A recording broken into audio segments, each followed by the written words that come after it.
Nueva tragedia al sur de Lampedusa. Las primeras noticias hablaban de 700 muertos de golpe. Después decían que hasta 950 personas habían perdido la vida, entre ellos 200 mujeres y 50 niños. Más de 1.600 vidas en total se han hundido ya en esa zona del Mediterráneo solo en lo que va de año.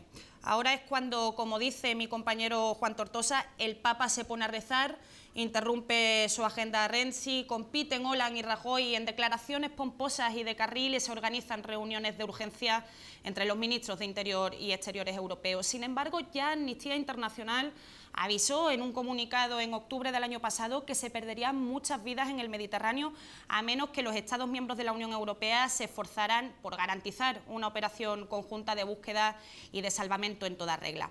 Europa, como era de esperar, caso omiso, siguió adelante con la operación Tritón, puesta en marcha por la agencia Frontex, que sustituía a la italiana Mare Nostrum y que sí tenía vocación de salvamento marítimo.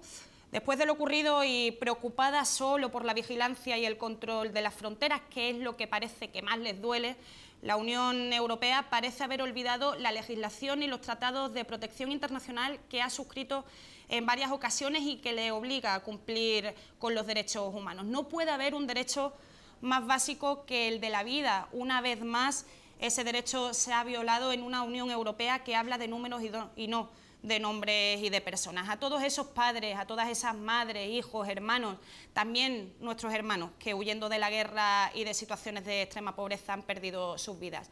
Vaya por tantas almas este programa. Bienvenidos a La Tuerca.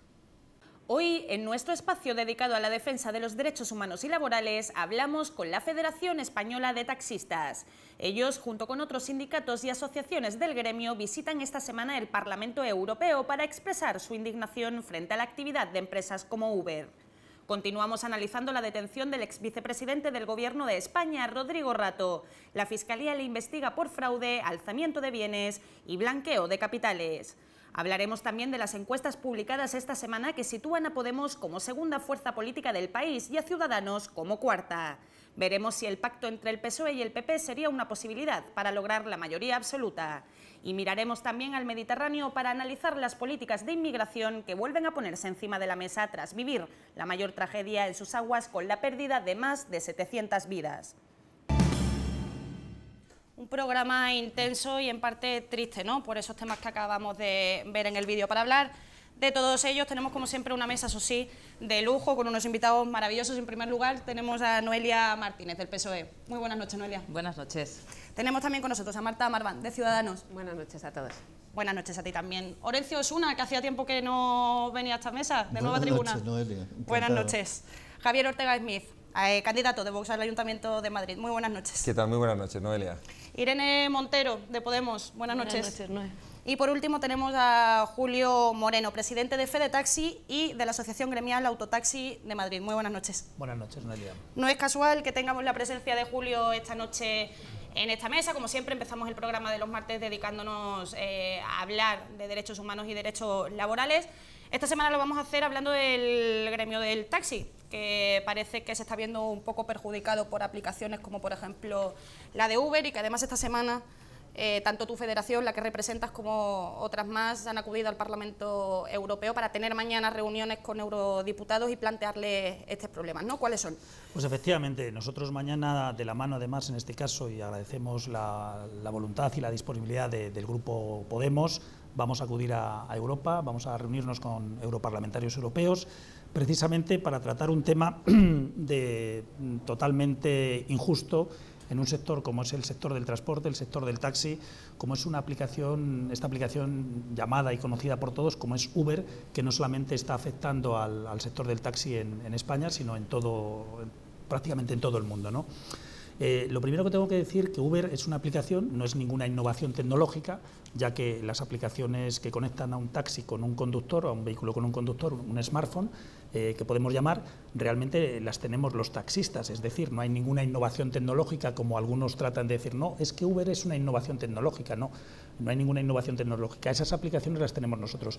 ¿Qué es lo que pretende esta multinacional como es Uber? Pues saltarse toda la legislación en materia de transportes, es decir, no solamente saltarse la legislación en materia de transportes, sino lo más importante, aparte del perjuicio que hace al sector del taxi, a los miles de profesionales del taxi, al competir en total desigualdad de condiciones, es el perjuicio y la falta de garantía, sobre todo a usuarios y consumidores. Es decir, hay una legislación para el transporte de viajeros en automóviles de turismo y está la LOT, la Ley de Ordenación de Transportes Terrestres, y luego hay otras normativas como son ordenanzas y reglamentos donde para ejercer la actividad del transporte de viajeros en automóviles de turismo, pues todos tenemos que tener unos requisitos, tener una licencia, tener un visado de transporte, tener un carné específico de conducir, pasar unas pruebas precisamente para dar esas garantías. Y lo más importante, contribuir, pagar impuestos, pagar tasas.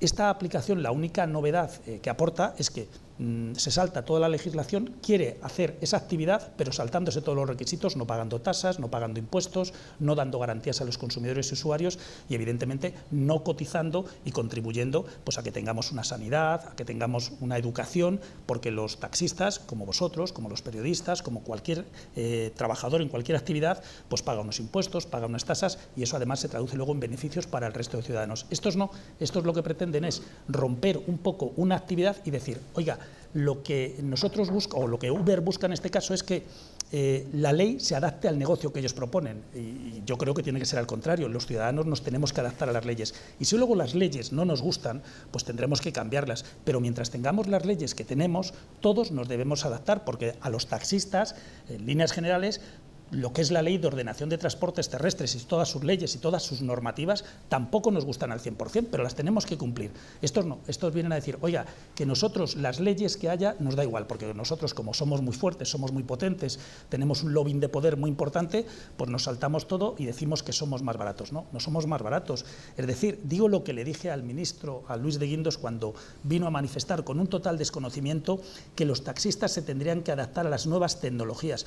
Y yo le respondí y le dije que lo primero que tendría que hacer el ministro Luis de Guindos es dejar el coche oficial, utilizar un taxi y vería que los taxistas estamos adaptados a las nuevas tecnologías. Ahora, si adaptarse a las nuevas tecnologías es dejar de pagar impuestos, dejar de pagar tasas al ayuntamiento y dejar de dar la garantía a los consumidores y usuarios con unas tarifas oficiales reguladas por los ayuntamientos, pues nos tendrán que decir a los más de 100.000 taxistas en toda España que hagamos una mexicanización del taxi y que cada uno actúe como quiera. Por lo tanto, aquí hay que desenmascarar, primero, no es economía colaborativa lo que ofrece Uber, porque hay un ánimo de lucro. Ellos, como intermediarios, que es lo que son, es una intermediación de transporte, lo que hacen es llevarse un dinero por cada tasa, por cada viaje. Pero, y realmente... Julio, pues, perdona que te interrumpa, en ese sentido explícanos un poco mejor qué servicios ofrece Uber, es decir, a mí como consumidora, como persona que necesita utilizar un taxi, ¿qué me ofrece? ¿Comparto gastos? ¿Viajo con otras personas? No. ¿Qué de diferente tiene a utilizar un taxi convencional? Pues tiene muchísimas diferencias. Tú cuando te subes a un taxi convencional, primero vas con un conductor profesional, el conductor de ese taxi ha pasado los exámenes previos al conocimiento de la ciudad, etcétera, etcétera, tiene un carné también que la propia Dirección General de Tráfico establece que es el BTP, o sea, no es un carné, no es el B normal, nos exigen el BTP, tanto como a policía como a conductores de ambulancia y a profesionales del taxi, nos exigen un carné específico, por lo tanto hay esa garantía. También, ¿qué es lo que ofrece el taxi? Nosotros en el seguro de nuestros coches tenemos un seguro que cubre hasta 50 millones de euros y que así nos obliga a la normativa. ¿Qué es lo que ofrece Uber? Uber dice, nosotros somos más baratos. No. Primero, no es verdad, pero en segundo lugar, claro, no paga tasas al ayuntamiento, el conductor no es profesional, no paga impuestos, no cotiza en la seguridad social, se salta todo, por lo tanto, pues es como si tú y yo ahora mismo montamos un negocio y nos ponemos a vender naranjas en la calle Preciados, enfrente de una frutería, y decimos que las naranjas nuestras son más baratas. Claro, si es que si no pagamos nada, no damos garantía, tampoco ninguna garantía alimentaria, al final el perjudicado no solamente es un colectivo como el nuestro, sino son los consumidores y usuarios, porque cuando uno coge un taxi o cualquier otro servicio público hay unas garantías. Ha habido ya casos de Uber en muchísimos países con violaciones, atracos, etcétera, etcétera. Yo os voy a poner un ejemplo. Este año en el sector del taxi, de más de 100 millones de servicios, en el año 2014, hemos tenido en el Ayuntamiento de Madrid 464 reclamaciones en todo el año. Eso es un 0,00 de reclamaciones, o sea, es prácticamente nulo. Es decir, el servicio que ofrece el sector del taxi en Madrid y en toda España es un servicio espléndido. ¿Que puede mejorar? Por supuesto, pero hombre, no vayamos a intentar mejorar o decir vamos a generar otra alternativa porque es una innovación tecnológica. No, miren ustedes, no hay ninguna innovación tecnológica. Esa innovación tecnológica ya la tenemos nosotros, cumplimos la legislación en materia de transportes y lo más importante, damos garantías a nuestros consumidores y usuarios, algo de lo que Uber carece en todos el sentido de la palabra. Ni da garantías a los consumidores ni usuarios, ni son profesionales, ni pagan las tasas al ayuntamiento, ni cotizan y lo más importante, se saltan la legislación. Yo podría poner un ejemplo, ¿os acordáis de aquel magnate de Eurovegas que lo que pretendía es que se adaptasen todas las leyes para que él hiciera lo que le diese la gana? Y yo vuelvo a repetir, son los negocios los que se tienen que adaptar a las leyes y no al contrario.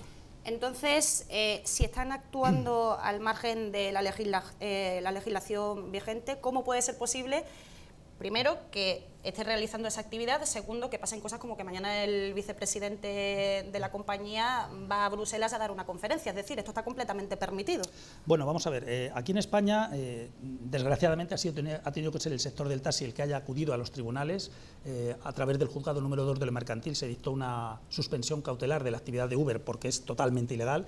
Pero lo más triste y lo más penoso es que haya sido el propio sector del taxi el que haya tenido que recurrir a los tribunales cuando hay una Fiscalía General del Estado, que en el momento que se observa que alguien está incumpliendo las normas, yo creo que son las administraciones públicas, el gobierno, el que tiene que actuar.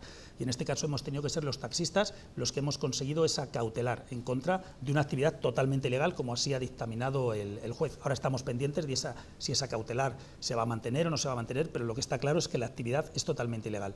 Entonces, a nosotros, lo que tú me preguntas en relación a las intervenciones del vicepresidente de Uber, estamos hablando de un lobbying muy poderoso, un lobbying económico muy fuerte, que evidentemente, pues, don dinero, poderoso caballero. Estamos hablando de un sector de taxistas y, como dicen muchas veces, la ley al final muchas veces es como una tela de araña, atrapa a las moscas y a los mosquitos y al final deja pasar a los pájaros gordos, ¿no? En este caso pudiera ocurrir eso, por eso nosotros vamos a Europa, porque además en Europa lo que se ha dicho por activa y por pasiva, que la potestad en materia de transportes, en legislación de transportes, las tiene cada Estado miembro. Pues si cada Estado miembro tiene esa potestad, aquí está clarísimo que hay una legislación que es la que se tiene que respetar. Nosotros, el sector del taxi, no está pidiendo nada, estamos única y exclusivamente pidiendo que se cumpla la legislación en materia de transportes como harían en cualquier otro sector. Hay unas leyes y todos tenemos que cumplirlas. Y no puede ser porque un señor sea muy poderoso o tenga un lobbying de presión muy grande que diga, mire usted, yo me salto todo porque yo tengo mucho dinero y hago lo que me da la gana. ¿En qué país estamos viviendo? ¿Eso se va a permitir? Por lo tanto, nosotros vamos a Europa, nos vamos a reunir con distintos europarlamentarios, ya hemos estado anteriormente en Europa, muy buenas palabras por parte de todos, pero lo que queremos es realmente que se impida que esta aplicación actúe de la forma que pretende actuar. Es decir, a nadie se le impide, en ningún caso, ejercer la actividad de transporte de viajeros en automóvil de turismo, sea taxi, sea un vehículo de alquiler con conductor, cumpliendo la normativa. Pues hay aplicaciones que lo hacen y trabajan con taxis y conductores legales. Uber también lo puede hacer. Lo que no puede hacer es decir, no, yo me salto toda la normativa y yo con coches particulares, con conductores particulares, sin ofrecer ningún tipo de garantías, voy a hacer lo que me da la gana y lo vendo bajo la máscara de esa economía colaborativa que puede gustar mucho, pero que no es así, desde luego. Entiendo que esta denuncia y esta indignación también, por ejemplo, aunque no influye directamente a vuestro sector, pero también influiría en aplicaciones como BlaBlaCar, por ejemplo. Por supuesto, vamos a ver, cuando se habla de compartir gastos, nosotros no estamos en contra de la economía colaborativa, lo he dicho, o sea, el que alguien comparta gastos y se vaya de viaje a Valencia y diga, oye, pues me pagas la gasolina, eso se ha hecho siempre, no es nuevo, no es ninguna novedad. El problema viene cuando el intermediario, en este caso BlaBlaCar o cualquier otra aplicación, lo que establece es una tarifa por utilizarlo. Entonces ya sí, cuando vemos que un conductor está haciendo 3 o 4 viajes a Valencia, ya no es una cuestión de compartir gastos. Claro, efectivamente. Entonces hay empresas de autobuses que pagan sus impuestos, lo mismo que los taxis, lo mismo que los vehículos de alquiler con conductor. Entonces no se puede camuflar todo bajo el paraguas de la economía colaborativa, porque no es verdad, o sea, es totalmente incierto. La economía colaborativa es una cosa y lo que pretende hacer Uber es otra bien distinta. Y esto de BlaBlaCar, que empezó también como economía colaborativa, de compartir gastos, al final, cuando se ha hurgado más dentro, pues hemos visto que no es así, que hay un ánimo de lucro. Hay gente que hace mal uso siempre de las aplicaciones, ¿no? Sí, pero, en mi caso, por ejemplo, he utilizado BlaBlaCar y ha sido para compartir un viaje, no de forma profesional, evidentemente. Por supuesto, pero sí, vamos a ver, nadie habla y está en contra de que se compartan gastos porque se ha podido hacer siempre, tampoco es ninguna novedad. El problema es cuando surge que una aplicación o una empresa se dedica a decir, bueno, pues yo pongo en contacto y usted me paga tanto, ya estamos hablando de otro carácter. Entonces, yo vuelvo a decir lo mismo, para competir en cualquier actividad yo creo que tenemos que partir todos en las mismas condiciones.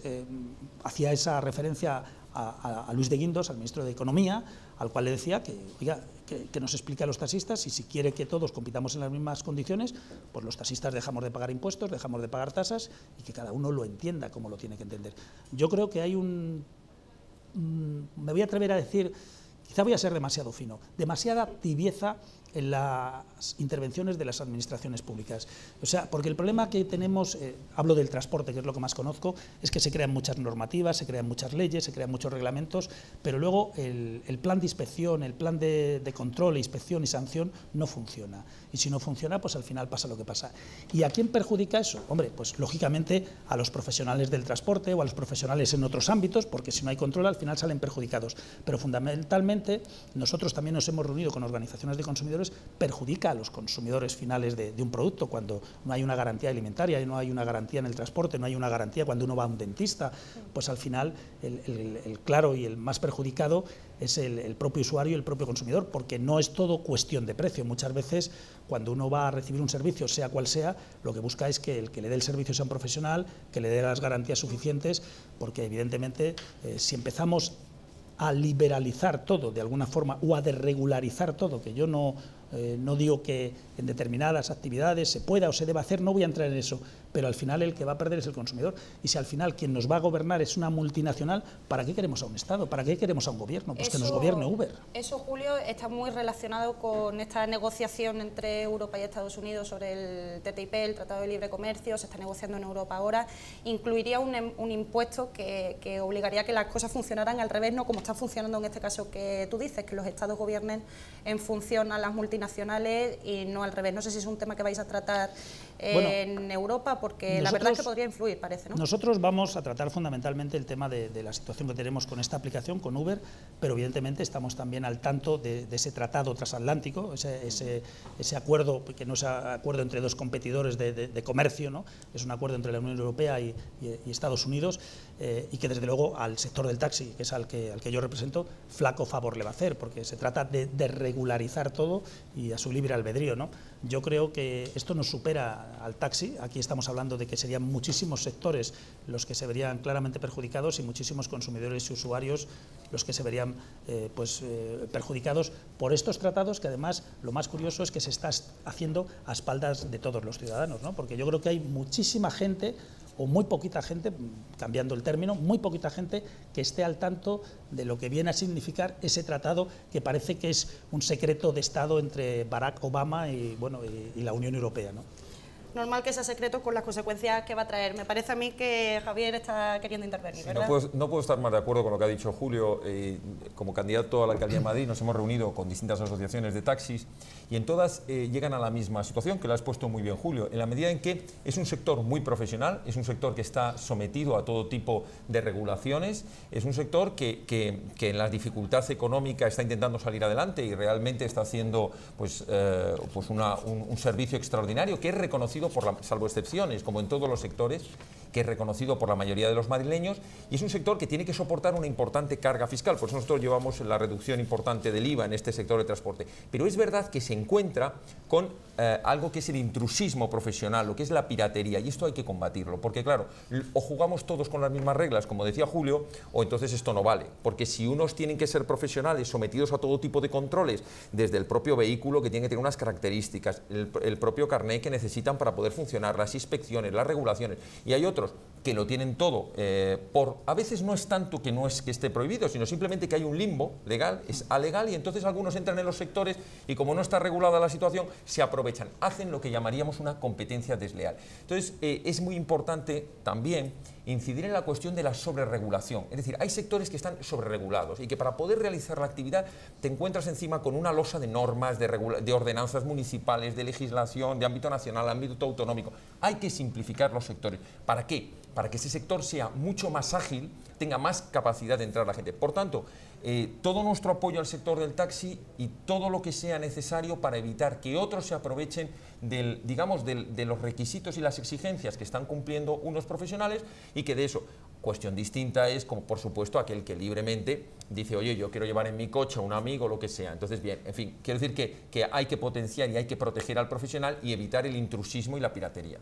Vale. Sí, hombre, yo creo que lo ha dejado claro, meridianamente claro, el representante del sector del taxi. Esto no es que dos ciudadanos se ponen de acuerdo y ecológicamente comparten un coche para que el impacto ecológico sea menor y el impacto económico sea menor. No es así. Estamos hablando de una multinacional, estamos hablando de un intermediario para dar la gestión de ese producto y estamos dejando o olvidándonos que un taxista tiene que demostrar ante el ayuntamiento sus antecedentes penales, no puede tener antecedentes penales, tiene que hacer 125 minutos un examen, tiene que demostrar que tiene el carné, que tiene los conocimientos de la ciudad. Es más, con Ana Botella además le pusieron que tenían que vestir correctamente. Es más, no solo pasar esa prueba de 125 minutos, sino que tenían que haber superado la ESO. Y entonces estamos diciendo, ¿una multinacional puede tener trabajadores en qué condiciones? ¿Qué contrato laboral tienen esos trabajadores? ¿Qué responden? Hacer una reflexión que nos tenemos que preguntar todos, y es, hay que reflexionar sobre qué es lo que ofrece Uber, porque podríamos preguntarnos, ¿los conductores de Uber pagan los debidos impuestos? La respuesta es no. ¿Están sometidos a restricciones de la legislación laboral como los taxistas? La respuesta es no. Claro. ¿En qué estado están sus vehículos? No controlados. Nosotros pasamos una ITV cada 6 meses. ¿Qué seguros cubren al pasajero y con qué responsabilidad? Ninguno. Nosotros tenemos un seguro que cubre 50 millones de euros al pasajero. ¿Por quién va a ir conducido ese vehículo? Por cualquier particular. ¿Qué formación tiene el conductor? Ninguna formación. ¿Cuál será el trayecto que decida hacer el conductor? El que él decida, porque no hay ninguna normativa. ¿Cuál es el sistema de garantías al consumidor? Ninguno. Si le pasa algo a un pasajero, nos podemos preguntar, si le pasa algo a un pasajero, ¿se podrá quejar y reclamar a una aplicación con el fuero en Ámsterdam o en California? ¿Nos vamos a ir a quejar allí? Es decir, que no estamos hablando de solamente el perjuicio que puede ocasionar a un colectivo, como es el colectivo de los profesionales del taxi, sino la falta de garantías a los usuarios y los consumidores. Y aquí, sinceramente, me llama poderosamente la atención que las administraciones siempre nos dan muy buenas palabras, pero muy pocos hechos reales. Permitidme, porque tenemos que avanzar, os dejo una última intervención para que no se quede nada en el tintero. Marta Orencio y termina Irene. Por dar el punto de vista, ¿no, Julio? Al final, la única realidad es que hay algo en lo que yo creo que vamos a estar todos de acuerdo, pero se está utilizando, ¿no? Y como dices tú, no lo está frenando la administración, y la administración porque muchas veces vemos que va a unas revoluciones mucho más lentas de lo que está pasando en la sociedad. Desde luego que Ciudadanos no están para nada a favor de esa competencia desleal que está haciendo Uber. Hay que revisar además qué tipo de empresas y multinacionales están teniendo esa presión y ese olvido un poco del compartir, como decíamos, en cuanto a tasas, impuestos y a generar ese bienestar social. Yo creo que hay que reconstruir ese sistema de valores que tenemos para saber cuál es el futuro que pensamos que tiene que haber en esta sociedad y, sobre todo, como dices tú, si es ilegal hay que empezar a revisar por qué las administraciones no pueden cortarlo, porque esto no es nuevo de ayer. Es decir, ya estamos... Por supuesto que no es nuevo, además lo conocen. Es curioso, yo en varias reuniones en el Ayuntamiento de Madrid y en la Comunidad de Madrid lo he expuesto en infinidad de ocasiones. ¿Cómo es posible que haya personas que estén estafando continuamente a clientes, a usuarios, a turistas en el aeropuerto de Barajas y lo lleven haciendo 20 años? 20 años, las mismas personas, conocidos, con los nombres, con los motes y las palabras que te dicen en la Comunidad de Madrid, en el Ayuntamiento de Madrid, bueno, hacemos lo que podemos. O, por ejemplo, la última reunión que tuvimos en el Comité Madrileño de Transportes, alguien responsable de la Comunidad de Madrid, bueno, gracias a Dios, oiga, ¿cómo que gracias a Dios se ha parado la cautelar de Uber? Gracias al trabajo que se ha hecho por parte de las organizaciones de taxistas. Es un concepto de transporte público. Claro, si creen realmente que el taxi forma parte del transporte público y un derecho como ciudadanos en la ciudad de Madrid. Orencio, Irene, lo siento, tengo que ir cortando porque tenemos que pasar de tema. Brevemente, creo que por una vez en estos debates existe bastante unanimidad. Efectivamente, es absurdo pretender que la presencia de Uber sea contemplada como una libre competencia o como algo que favorece a los consumidores, en absoluto.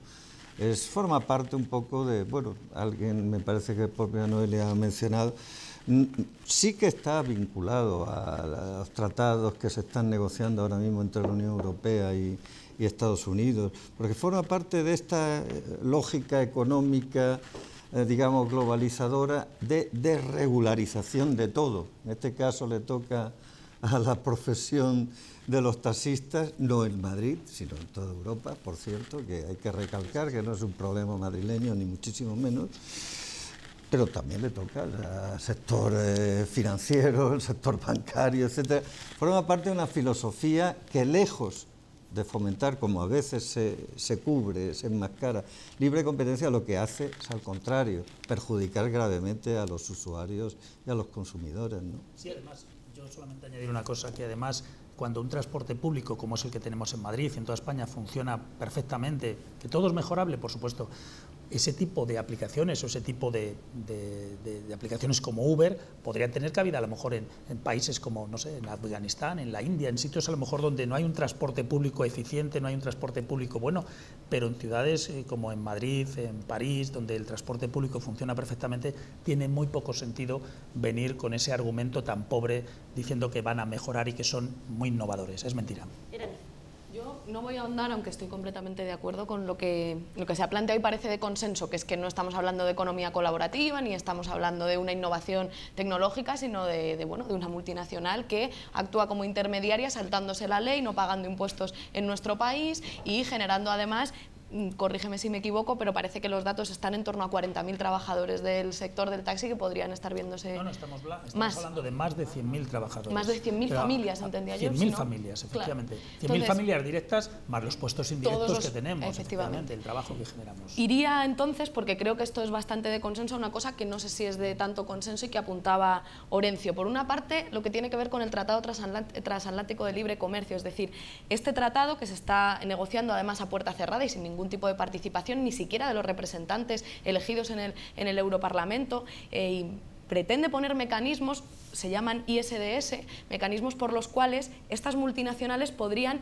incluso hacer demandas multimillonarias contra los estados que en el ejercicio de su soberanía deciden poner regulación a la propia actividad de estas multinacionales. Ese tratado, que está siendo bastante poco cuestionado por la mayoría de los partidos en nuestro país, lo que está permitiendo es precisamente que muchas multinacionales como Uber puedan entrar en nuestro país y, si acaso a los estados en el ejercicio de su soberanía se les ocurre legislar para defender los derechos laborales de sus trabajadores o los derechos de los consumidores, que esas multinacionales puedan poner demandas multimillonarias sin que aquí haya pasado nada. Y para terminar, creo que eso se complementa con una cuestión en la que no sé si también habría mucho consenso, que tiene que ver con el modelo económico, porque al final, ¿cómo puede pasar que una institución sepa esto y no haga nada? Pues porque hay un modelo económico que tiene que ver con que puede apretarse el cinturón a las pequeñas y medianas empresas, puede apretarse el cinturón al trabajador autónomo, puede apretarse el cinturón al trabajador público, mientras se deja vía libre a las multinacionales, a las grandes empresas, para que no paguen impuestos, para que tengan deducciones fiscales y para que se sigan llevando el dinero a Suiza. Lo mismo que con la política de transportes, que en la Comunidad de Madrid es un escándalo cómo suben constantemente los precios del transporte público y cómo se dificulta el acceso a la ciudadanía al transporte público y se ahoga a los trabajadores de ese sector, mientras, como vemos, pues después para esto tiene que llegar un juzgado a decir... Es un discurso que choca. Has hablado de autónomos. Hace relativamente poco hubo un acto con ATA, la organización de autónomos, a la que acudió el presidente del gobierno, Mariano Rajoy. Tuve ocasión de hablar con él y cuando él vino a manifestar que él defendía a los autónomos, yo le dije al presidente del gobierno, Mariano Rajoy, que si pretendía ganar las elecciones con los votos de los taxistas, que somos autónomos, o con el de Uber. Haz lo que yo digo, pero no lo que yo hago, ¿no? Julio, tenemos que continuar con el programa. Desde luego te deseamos mucha suerte. Sé que mañana tus compañeros están allí en el Parlamento Europeo, que coincide, como decíamos antes, con la visita del vicepresidente de Uber y que se van a encontrar allí. Espero que tengan oportunidad de hablar o hacerse notar, desde luego cuenta con nosotros, que es la difusión. Y lo dicho, mucha suerte y cuenta con nosotros para lo que necesites. Gracias, y no necesitamos solamente suerte, necesitamos que haya coherencia y que se cumpla la ley, no pedimos otra cosa, si no es una cuestión de lotería. Yo te aporto la difusión, que ya bastante es, parece que no, pero bastante es. De acuerdo, hablando del Tratado de Libre Comercio, que sé que todavía es un tema bastante confuso, recuerdo que hicimos la semana pasada este programa con una entrevista a la coordinadora madrileña en contra del TTIP. Si queréis echarle un vistazo podréis saber más de lo que estábamos hablando. Nosotros continuamos con nuestro tema de hoy dedicado al señor Rato. Rodrigo Rato, ex vicepresidente del Gobierno de España, exdirector del Fondo Monetario Internacional y expresidente de Bankia, fue detenido mientras se realizaban registros en su casa y en su oficina. La Fiscalía investiga al exministro por fraude, alzamiento de bienes y blanqueo de capitales. La detención se produjo después de conocerse que Rato se acogió a la amnistía fiscal aprobada por el Ejecutivo de Mariano Rajoy en 2012.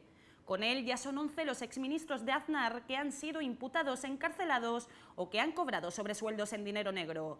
Esta noche en La Tuerca analizamos hasta dónde alcanza la corrupción que parece gobernar España.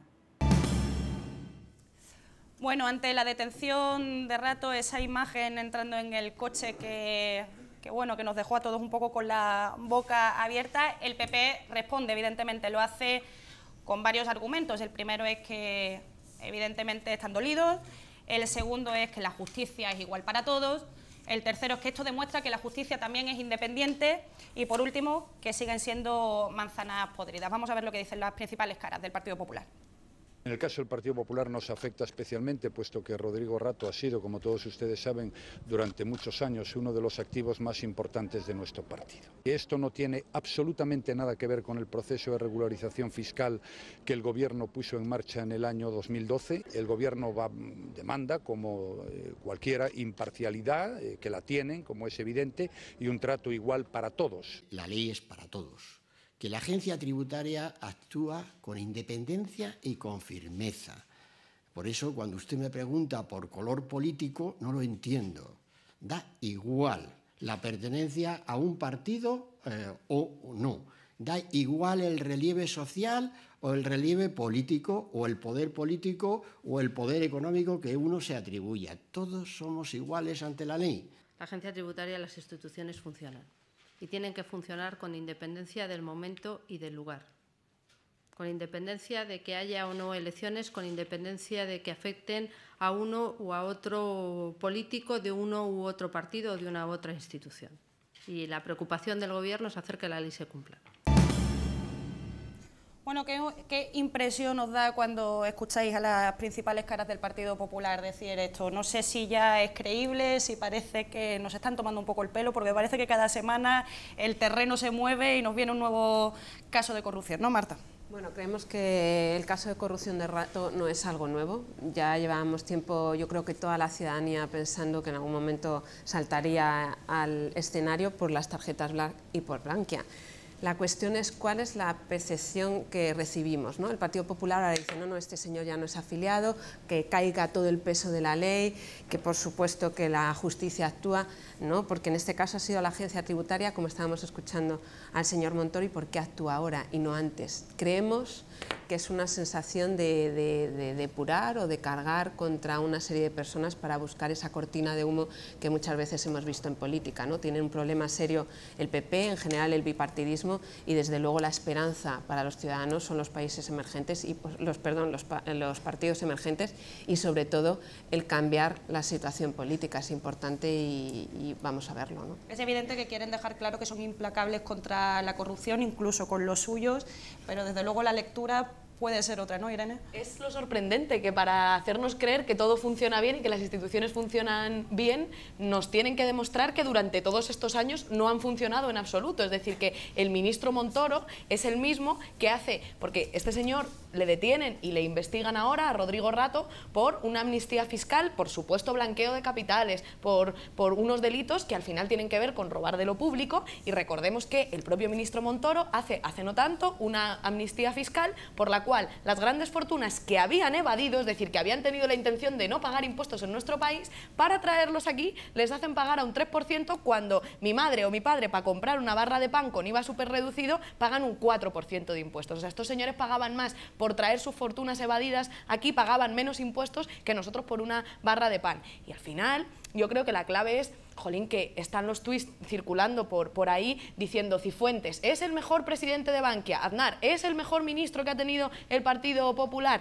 Propio Rajoy en 2008, cuando iba a ser elegido presidente del gobierno, decía aplicaré la misma política económica que aplicó Rodrigo Rato, que es nuestro buque insignia. Al final, ese es el tema, que estamos hablando de un modelo económico que se cae a pedazos y que tiene en Rodrigo Rato pues uno de sus grandes ejemplos. Y termino con esto diciendo que hay otros 704, 705 personas, políticos, que no sabemos quiénes son, y que yo creo que los ciudadanos y las ciudadanas tienen derecho a saber quién narices son esos 700 y pico personas que están en una lista, que son defraudadores y que no están saliendo como está saliendo Rodrigo Rato. No vaya a ser que esta operación del Partido Popular tenga que ver con sacar un alguito así, un tantito así, para que no salga toda la mierda que parece que hay detrás. La justicia es transparente, pero desde luego hoy tenemos en la portada de todos los periódicos que niegan que haya una comisión de investigación sobre la amnistía fiscal. No, sí. no. A propuesta del Grupo Socialista y otros grupos pedían una comisión de investigación y pedía que se dijeran los nombres de todos esos 700 que existen, y parece ser que no son partidarios el Partido Popular y eso que quieren transparencia. Hombre, a mí eso de que son implacables con los suyos, hombre, cuando les pillan. Lo importante es que seamos todos implacables con los nuestros antes de que nos pillen, antes de que sea todo genere una imagen realmente lamentable. Se intenta hablar de un garbanzo negro en el PP, pero es que parece ser que en el PP o eres un garbanzo negro o no estás en la estructura dirigente del partido. Este hombre ha sido expresidente, este hombre, y lo digo así porque es como lo denominarán a partir de ahora sus compañeros del Partido Popular, algo que me parece vergonzoso, es decir, porque es un compañero tuyo, un icono económico, como bien les has dicho, y pasan a ser este señor, como que pasaba por aquí, ha sido expresidente del gobierno, ha sido exdirector general del Fondo Monetario Internacional, ha sido expresidente de Bankia. Ya lo denunciamos y desde Madrid exigimos que se abriera una comisión de investigación en Bankia. A nivel estatal tardó un poco más en que lo exigiéramos. En Madrid el Partido Socialista exigió que se abriera una comisión de investigación con el tema de Bankia, y lo que hace a los ciudadanos es decir, yo sí que creo que toda esta parafernalia, sí que estoy de acuerdo con la compañera de Podemos, ha intentado focalizar como, mira, es uno de los nuestros y lo hemos cogido y es igual que todos, como una parte del Partido Popular, de justificar una parte y el resto ocultarlo. Yo creo que si querían hacer con ello un ejemplarizar, lo que han hecho es evidenciar que su icono económico ha caído, su estructura y su forma de actuar económicamente, desde luego, es el ejemplo, el señor Rato, y es el ejemplo de los peores ejemplos que ha podido haber. A mí me parece lamentable, y me parece lamentable que hablen de eso implacable cuando te pillan. Es que me parece además que la estrategia es un poco confusa, porque sí. Están intentando, pues eso, ¿no? Decir, somos muy fuertes contra la corrupción, ni siquiera a los nuestros se lo permitimos, pero desde luego no paran de caer personajes del PP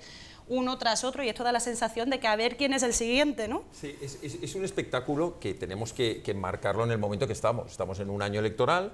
Es un espectáculo para desviar la atención, es una cortina de humo, se ha comentado aquí. Yo diría, buscan una cabeza de turco, sí, para que evidentemente el electorado diga, hombre, no, estos también combaten la corrupción. Y yo pregunto, ¿qué han hecho los últimos 3 años? Porque claro, no nos olvidemos que no han dicho absolutamente nada, ni han modificado nada en todos los mecanismos que deberían ser independientes para el control para que ocurran estas cosas. Es decir, no han hecho absolutamente nada en el control, por ejemplo, de la inspección del Banco de España, para que sea realmente profesional e independiente, para que no ocurran los fraudes como el de Bankia, que por cierto Vox está querellado allí precisamente, entre otros, contra Rodrigo Rato. Tenemos querella criminal contra Rodrigo Rato. Y entre otras cosas fuimos los primeros que pedimos que se le retirara el pasaporte, precisamente para evitar que hubiera movimientos de cuentas, ¿no?, ante las fianzas que sabía que le iban a imponer, para que no hubiera alzamiento de bienes o movimientos extraños. Bueno, no se nos estimó. Segunda cuestión, claro, nos olvidamos de que este hombre evidentemente ha sido director del Fondo Monetario Internacional y de repente, sorpresivamente, deja de serlo. No se pide ninguna explicación, cuando, por cierto, para España era interesante que un español estuviera al frente, porque podría haber dirigido o habría hecho políticas que nos habrían beneficiado. Y de repente deja todo aquello, dice que por cuestiones personales nunca se explica. Es decir, que todo esto es un espectáculo circense que al final no se va al fondo del problema, que es vamos a evitar que ocurran estos casos. No. Lo que pasa es que una cosa breve, yo creo que, claro, como hay tanto, como al final todos nos escandalizamos tanto con la corrupción, al final pareciera que todos tenemos la misma posición y que nadie se explica cómo esto ha podido pasar. Yo creo que el punto clave está en que hay una cara B de la corrupción, y la cara B de la corrupción son las camas de los hospitales en los pasillos, los niños que no pueden ir al colegio desayunados, los políticos que dicen que en Navidades no se van a abrir los colegios para darle una comida cuando hay familias que no pueden dar 3 comidas al día a sus familias. Es decir, la cara B de la corrupción ha sido una forma de gobierno en nuestro país, porque a cambio de que yo te haga una amnistía fiscal, después yo podía tener un negociete en el nuevo centro de salud que se abría con gestión privada. Entonces, el punto clave está en que si queremos evitar la corrupción como forma de gobierno, no basta con decir, madre mía, qué escándalo la corrupción. No, por supuesto, hace falta tener una propuesta de modelo económico, claro, que fomente lo público, que respete a la ciudadanía y que no esté dispuesta a que siga habiendo este mangoneo. Fíjate,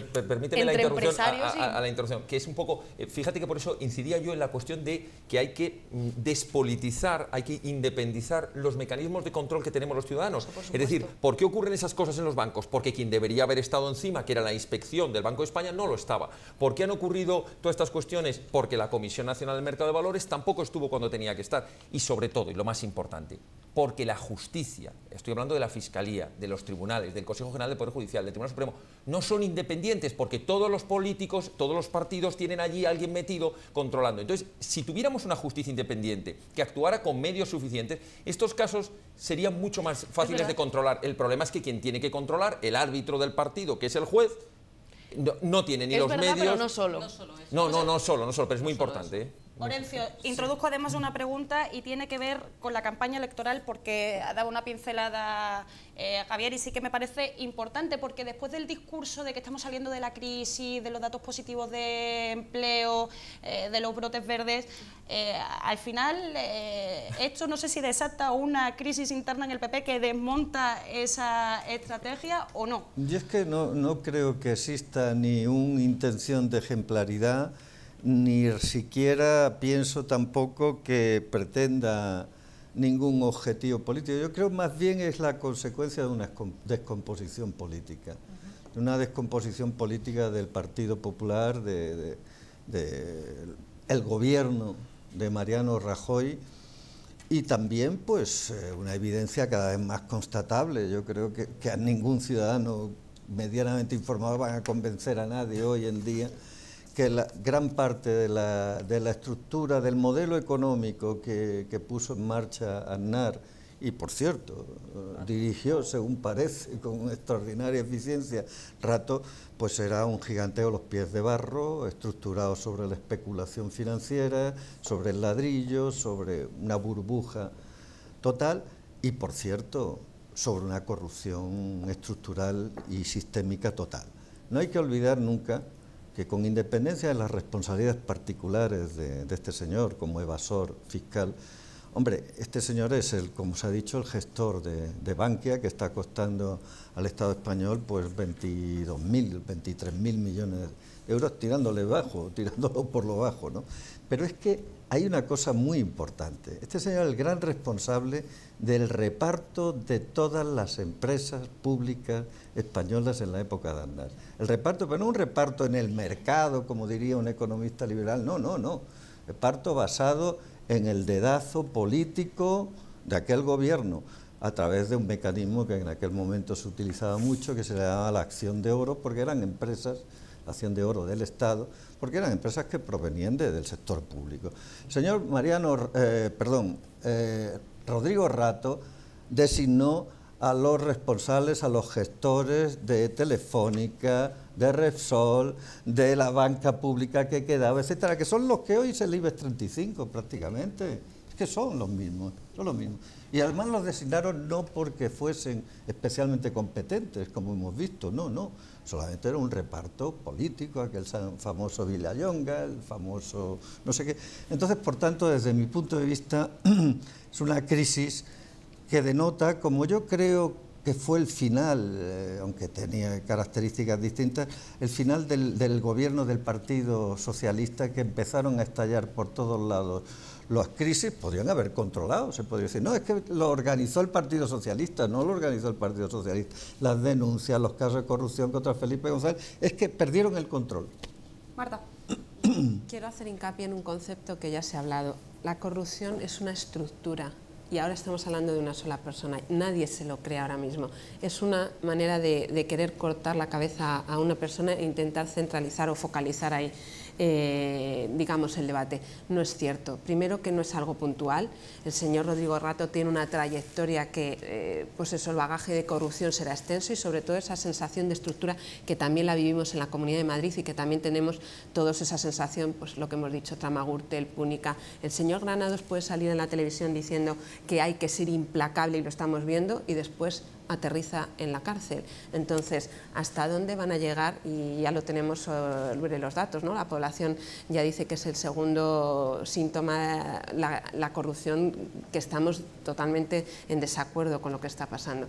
Si no hay un cambio, desde luego la ciudadanía también es responsable de lo que está pasando, ¿no? En ese sentido, y permitirme la pregunta, porque tenemos representación de distintos partidos y me parece importante.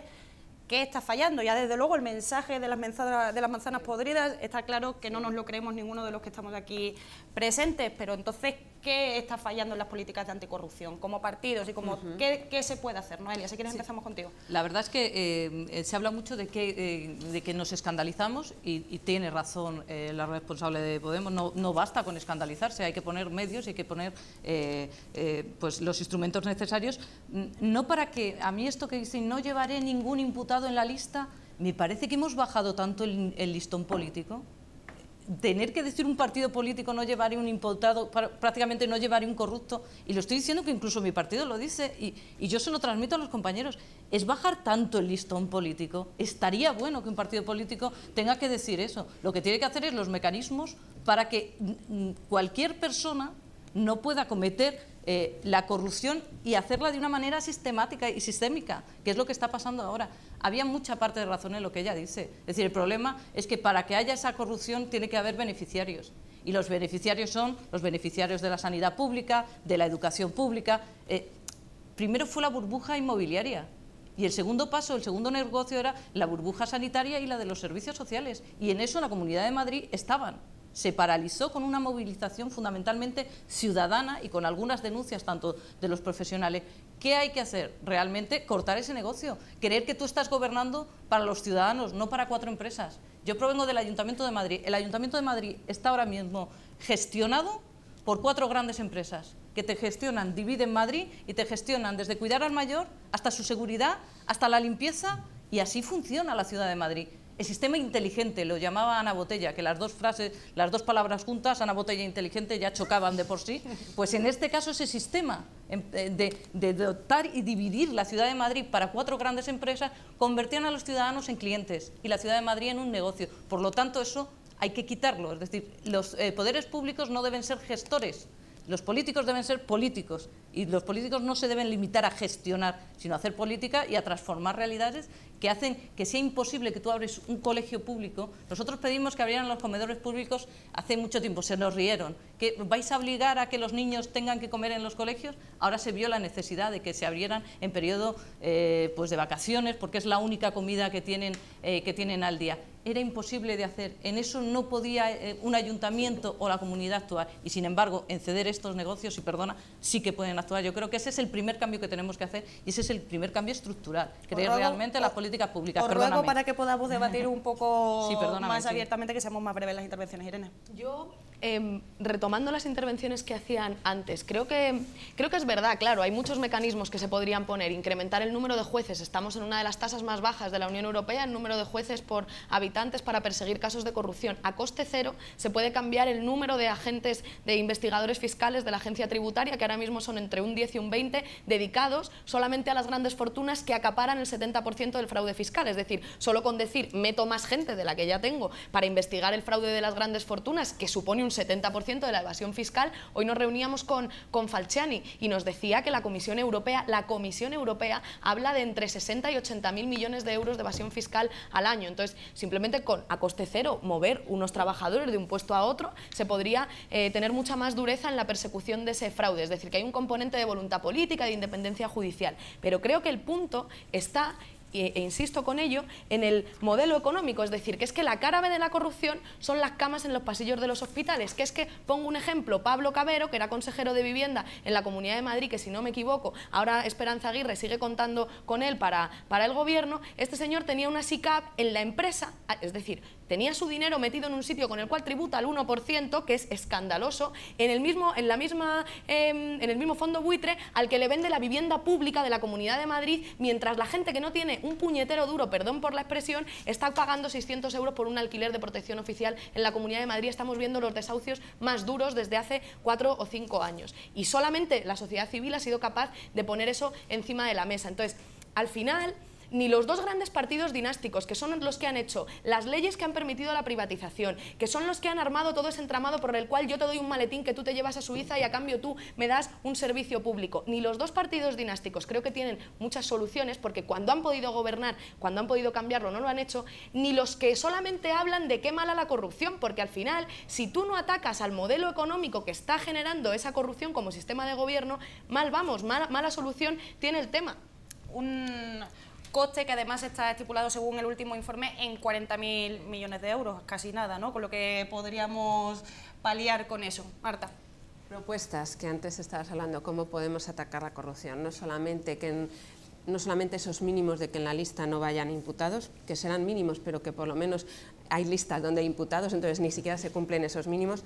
Financiación de los partidos, es decir, si esas empresas que al final dan esa mordida para financiar los partidos, independientemente de que al final se lo desvíen a Suiza de forma individual, hay que cambiar la manera de financiar los partidos, porque al final hemos visto que esas mesas de contratación que vemos en todos los ayuntamientos van designadas a 4 empresas que al final son las que están dando su 3, 5% o 10%, que al final es la manera de financiar a los partidos. Pedir responsabilidad patrimonial a los partidos políticos, porque al final mucha independencia de la justicia, pero tenemos esa sensación de que son impunes. Aún así, vemos al señor Rodrigo Rato en la televisión y pensamos que es impune. El señor Bárcenas sale de la cárcel y pensamos que es impune. El ciudadano que lo está viendo de a pie tiene la sensación de que el político es impune y nunca va a llegar y a dar con sus huesos en la cárcel y nunca va a devolver lo que al final es de todos.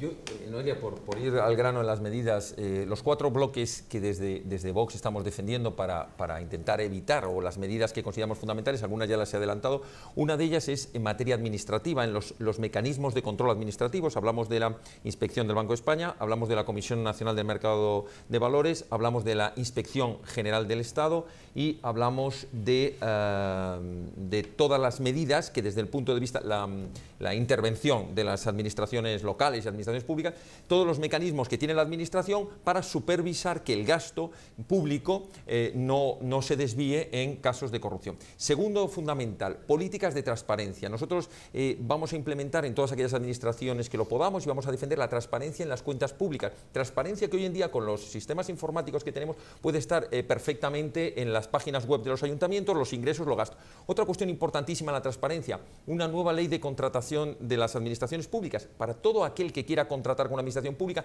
se vea con luz y taquígrafo cuáles son las mejores ofertas, cuál es el que da el mejor servicio al mejor precio, y podamos constatar y decir, oye, ¿y cómo se lo está llevando este? ¿Por qué le han dado a este si resulta que es el servicio peor o más caro? Ah, es que resulta que es amigo del alcalde o es amigo del concejal. Tercero bloque, los que tienen que ver con la justicia, que ya hemos hablado. Es fundamental que la Fiscalía General del Estado y todos los demás fiscales que actúan jerárquicamente sean absolutamente independientes del gobierno, para que así la Fiscalía Anticorrupción, la Fiscalía de Delitos Monetarios, todas las fiscalías especializadas puedan actuar sin que haya cortapisas del gobierno de turno. Y por supuesto, muy importante, que el Consejo General del Poder Judicial, donde todos los jueces tienen el control, no puede estar controlado por los políticos, porque es que si está controlado por los políticos, ¿quién controla al controlador? Y el cuarto y último bloque es el que se refiere a los bienes de los... Ahí hay que actuar directamente. Primero, con respecto a los políticos, nosotros proponemos que se les exija al inicio del mandato una declaración completa de todos sus bienes. Pero ojo, Después, cuando salen del puesto, se hace la comparativa. Y entonces se dice, oiga, ¿cómo ha entrado usted teniendo 100 y sale ahora con... Existe ya, ¿eh? No,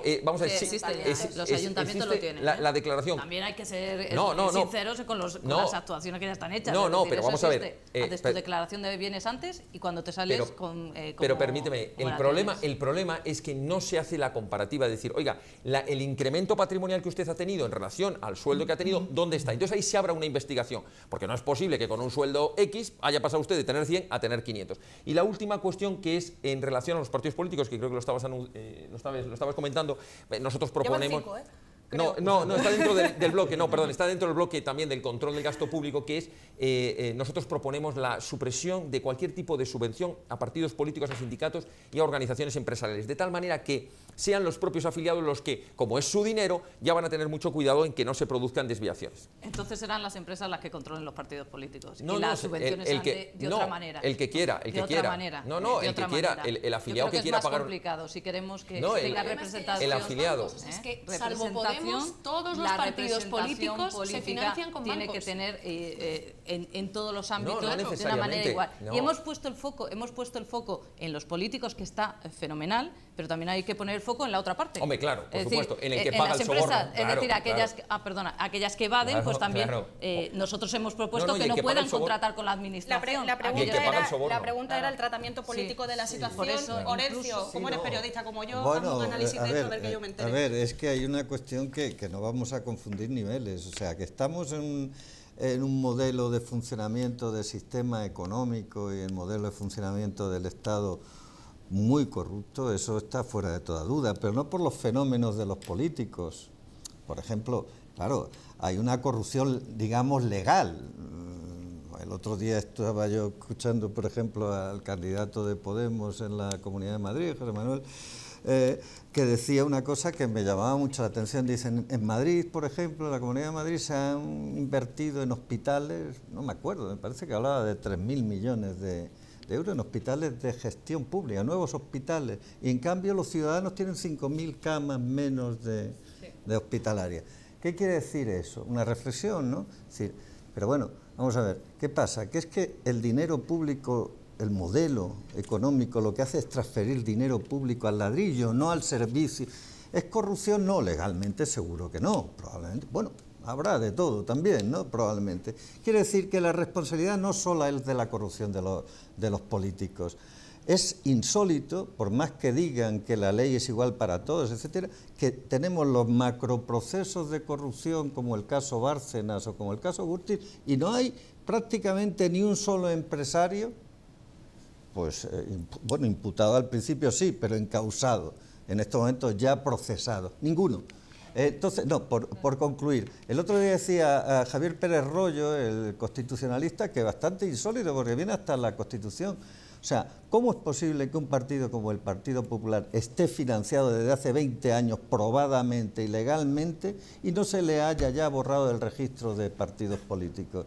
Es que no hay consecuencias. Puede ir a la cárcel Bárcenas, puede ir a la cárcel hasta rato, pero las consecuencias del sistema de funcionamiento no se producen. Bueno, parece que sí van a haber consecuencias en las urnas, por lo menos las últimas encuestas dicen que va a perder más votos de lo que le gustaría al señor Mariano Rajoy. Vamos a ver ese avance. Todo indica que el escenario político caracterizado por un cuatripartidismo empieza a tomar forma. Según las últimas encuestas, Podemos se consolida en la segunda posición con un 20,1% de los votos. El Partido Popular seguiría como primera fuerza, pero bajo mínimos. El PSOE quedaría desplazado a una tercera posición y en cuarto lugar se afianzaría la presencia de Ciudadanos. En cuanto a la intención directa de voto, el partido de Pablo Iglesias se mantiene en primera posición, seguido de Ciudadanos, PSOE y PP. De esta forma, los dos partidos mayoritarios que actualmente conforman el bipartidismo lograrían, si pactasen, la mayoría absoluta. Hoy, en La Tuerca, analizamos si este análisis puede corresponderse con la próxima realidad política del país. Vamos a intentar trasladar lo que veníamos debatiendo, vamos a intentar pasar página, pero ver qué traducción tiene la campaña electoral que tenemos por delante. Efectivamente, parece ser que el Partido Popular va a perder votos, pero sí que es cierto que estas últimas encuestas salieron antes de conocerse el caso Rato. No sé qué lectura hacéis, si creéis que esto por fin va a influir en los resultados electorales o no. Irene. Yo creo que va a influir todo lo que siga pasando en estas semanas, ¿no?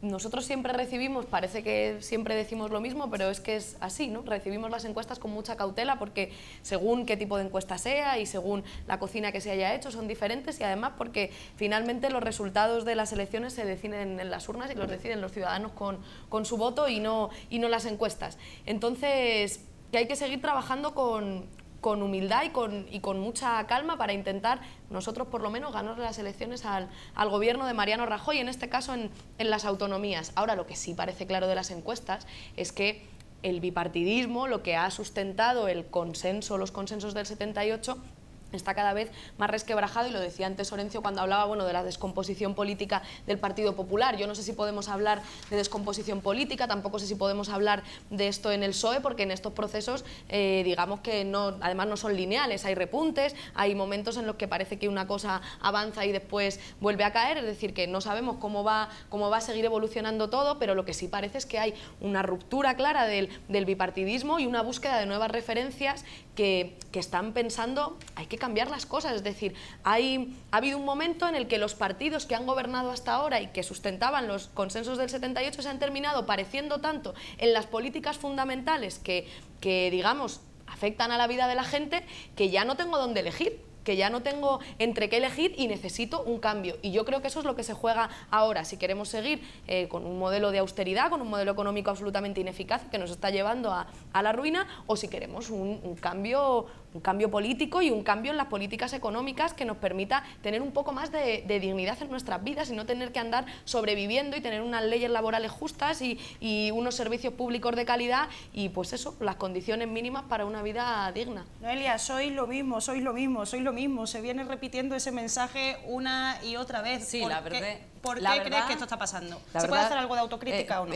Siempre hacemos autocrítica y los socialistas somos pioneros en autocrítica, además pública. Somos de los que lo hacemos públicamente y eso desde luego está muy bien visto a nivel general, pero luego particularmente la autocrítica en Podemos pues brilla por su ausencia cuando ya son partidos o en otro tipo de partidos. Bipartidismo, cuando hay otros partidos durante muchos años, pues no es exactamente cómo definirlo. Bipartidismo es en algunos sitios gobernar con IU y bipartidismo es en algunos gobiernos estar con CiU, con PNV. Si decís que solo han gobernado a nivel nacional, Partido Socialista en coalición a veces con otros partidos o el Partido Popular, si a eso lo denomináis y lo describís como bipartidismo, vale. Pero lo que sí quiero decir, cuando os habéis empeñado en decir los dos son iguales y la ciudadanía, hay una parte que nos percibe como iguales como gestores. Y en esa parte nosotros tenemos que hacer autocrítica, que no ha habido una diferenciación. Y eso es así. No porque lo haya dicho Podemos, porque también lo dice, no es porque lo haya dicho Podemos, sino porque la percepción de la ciudadanía ha sido esa. La bajada de votos, la bajada de fidelidad de los votantes socialistas, porque los votantes son socialistas, yo creo que tenemos que hacer una crítica porque nos ha superado.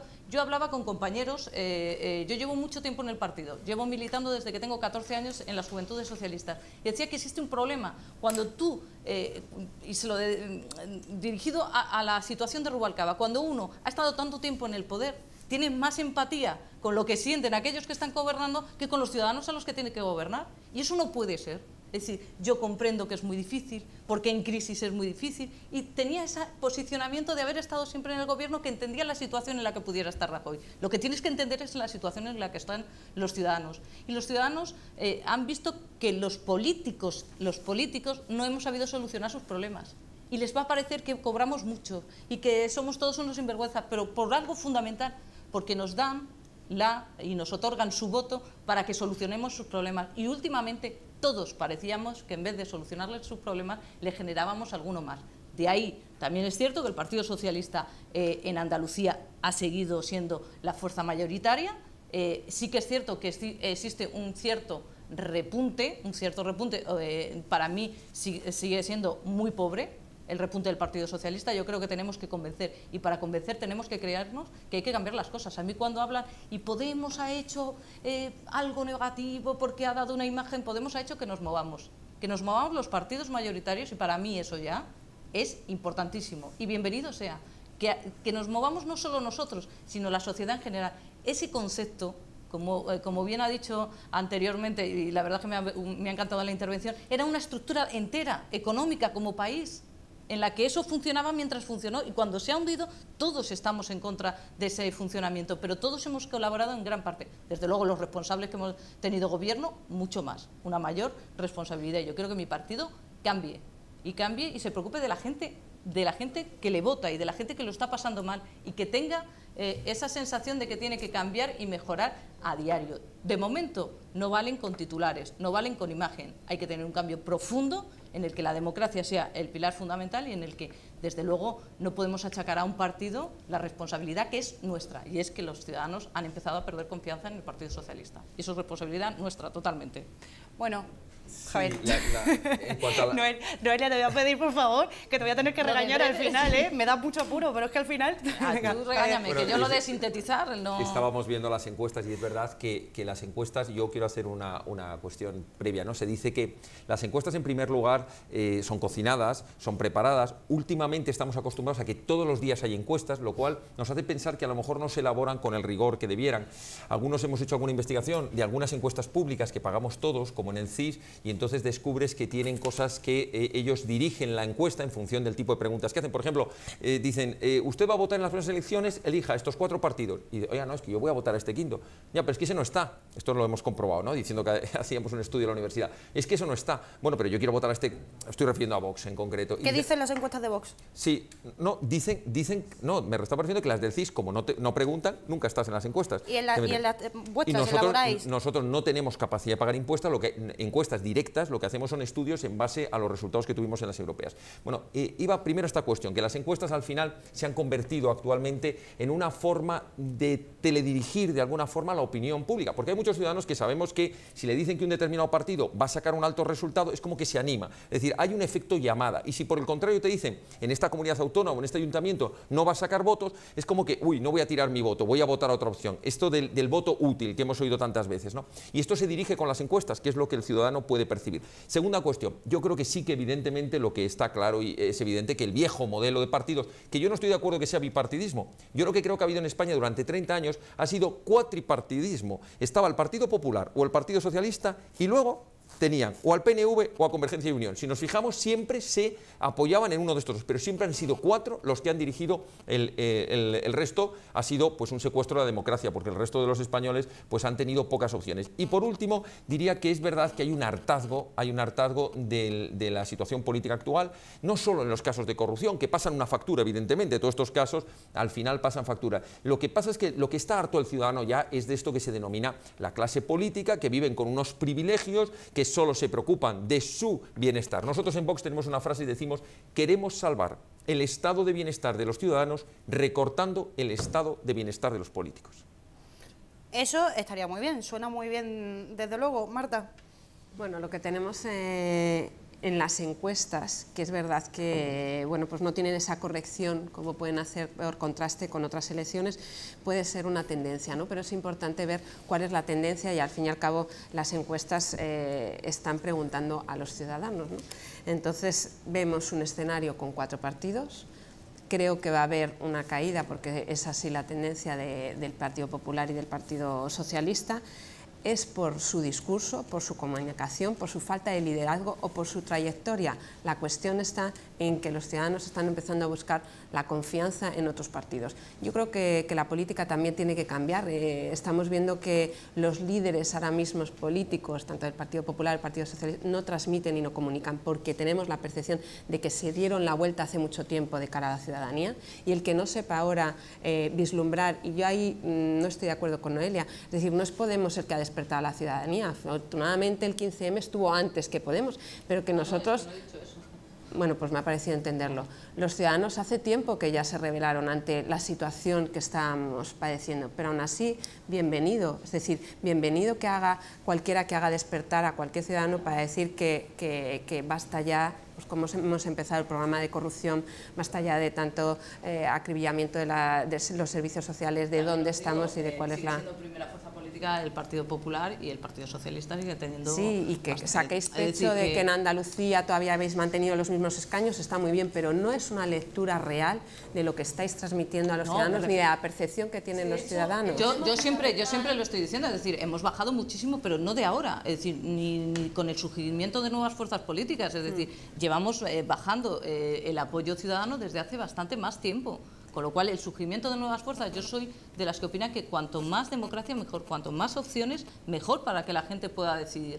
Nosotros tenemos que recuperar nuestro propio discurso, no un discurso confrontado con Podemos o confrontado con Ciudadanos, o ahora nos tenemos que centrar un poco más, ahora un poco más a la izquierda, no. El discurso socialista, y que más que discurso, yo creo que luego tenemos que hacerlo cuando gobernamos, que es lo que más nos castigan. Que déjame terminar. Yo creo que lo que sí que se ha terminado es la confrontación, es decir, si no somos capaces de saber que ahora hay que sentarse en una mesa por objetivos, y los objetivos al final son los ciudadanos, y es algo en lo que es muy fácil, también nosotros reivindicaremos decirlo, pero hay que hacerlo. Y hasta ahora no hemos visto ni percibido la ciudadanía que se estaba a favor del ciudadano, pues no sabremos canalizar la indignación que tiene la población.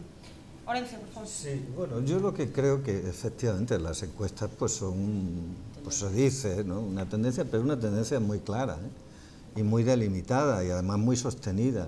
Estamos ante un cambio de ciclo político y nada, no tiene ningún dramatismo, es que es un agotamiento de un sistema. Yo creo que lo simboliza, por cierto, algo que a veces se olvida, que es la propia abdicación del rey, del heredero de la jefatura del Estado, que inauguró, anterior, me refiero, de Franco, que bueno, pues que ha tenido un periodo, ha habido un impacto tremendo en la sociedad española, con la crisis, con la corrupción, etcétera, y con la implicación de unos partidos, que no digo yo que sea el bipartidismo en el sentido textual del término, pero sí una cierta proyecto político de alternancia, ¿no?, más bien de turnismo que de alternativas, ¿no? Entonces, hombre, todas las encuestas lo dan bien clarito.